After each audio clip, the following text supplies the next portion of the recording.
వైఎస్ఆర్ కాంగ్రెస్ పార్టీలో కన్స్ట్రక్టివ్గా మాట్లాడతా చురకలు అంటించడంలో సిద్ధహస్తురాలు రోజా. అందుకనే ఆవిడ మాట చాలామందికి జగన్ ప్రత్యర్థులకి వైసీపీ ప్రత్యర్థులకి కడుపులో రగిలిపోతుంది.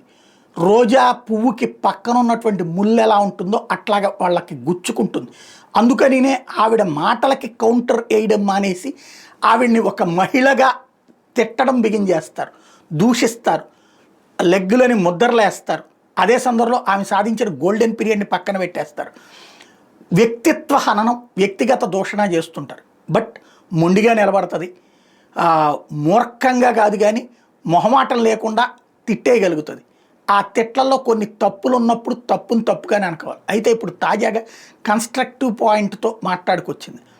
ఏదైతే ఆమె మీద పెట్టబడినటువంటి కేసులు పెడతామంటున్నారో, ఆడుదాం ఆంధ్ర లాంటి దాంట్లో బ్యాట్కి ఎక్కువ కొన్నారు, బంతికి ఎక్కువ కొన్నారు, ఇట్లాంటి స్టేట్మెంట్లు ఏవైతే ఇస్తున్నారో, విజిలెన్స్ ఎంక్వైరీ అంటున్నారు, నిరూపించండి, అరెస్ట్ చేయండి, కేసు పెట్టుకోండి, భయపడేదేం లేదు, అట్లాంటిదేమీ తప్పు చేయలేదు అని చెప్తూ అట్ ద సేమ్ టైం పింఛన్లు 3 లక్షల మందికి ఎగ్గొట్టారా లేదా, 3-3.5 లక్షల మందికి ఎగ్గొట్టారు, ప్రతి నెల తగ్గించుకుంటూ వస్తున్నారు, ఈ 9 నెలల్లో 3.5 లక్షల మందికి ఎగ్గొట్టారు లేదా కోత కోశారు అన్నటువంటి పాయింట్ని లెక్కలతో విప్పి చెప్పడం ప్రారంభించింది.